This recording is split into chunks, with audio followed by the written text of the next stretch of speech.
C'est une maladie dont on parle peu et pourtant elle touche en France une femme sur 10. L'endométriose est une maladie gynécologique qui se caractérise par le développement de la muqueuse utérine en dehors de l'utérus et qui provoque de très vives douleurs. À Lyon, le professeur Gilles Dubernard a mis au point un traitement unique au monde, un traitement par ultrason qui permet d'éviter la chirurgie. Explication Béatrice Tardy, Émilie Rousseau. J'avais des bouffées de chaleur, j'étais pliée en deux, j'avais du mal à marcher quand j'avais mal. J'avais des douleurs localisées dans le bas du ventre, mais aussi dans la région recto-vaginale. Donc c'était des douleurs vraiment lancinantes. Son cauchemar s'appelait endométriose. Diagnostiquée après sa deuxième grossesse, Graziella Ariola est aujourd'hui libérée de cette maladie.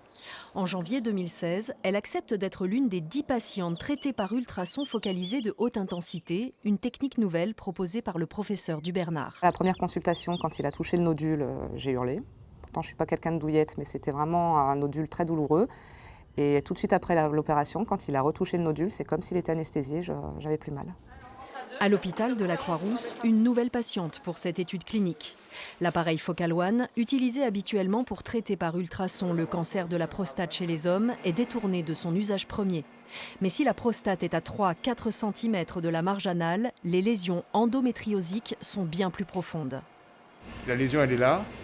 Impossible de savoir à l'avance si la sonde anale va pouvoir être bien placée. Pour cette raison, une des premières patientes de cette étude n'avait pu être traitée.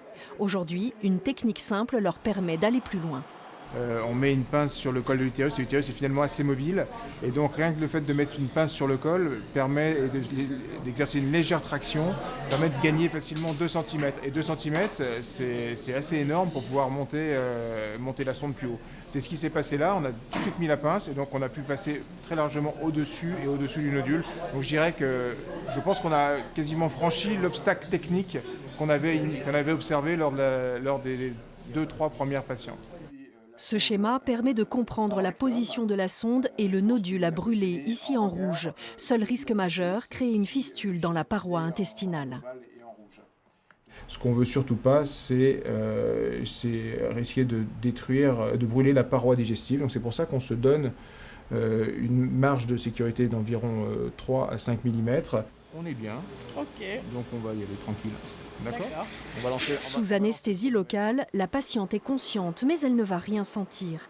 Sur l'écran, on voit très clairement la puissance des ultrasons qui bombardent la zone délimitée. En 5 minutes, leur chaleur va dévitaliser le nodule endométriosique. Cette patiente pourra repartir dès demain. Elle aura évité une intervention chirurgicale très lourde qui entraîne même parfois la pose d'un anus artificiel. Graziella, elle, revoit très régulièrement le professeur Dubernard. Les lésions brûlées sont toujours présentes, mais insensibles. Ça sera à refaire. Je le referai. Si la maladie réapparaissait, les ultrasons focalisés de haute intensité pourraient lui être de nouveau prescrits. C'est un espoir de traitement pour plusieurs centaines de femmes chaque année.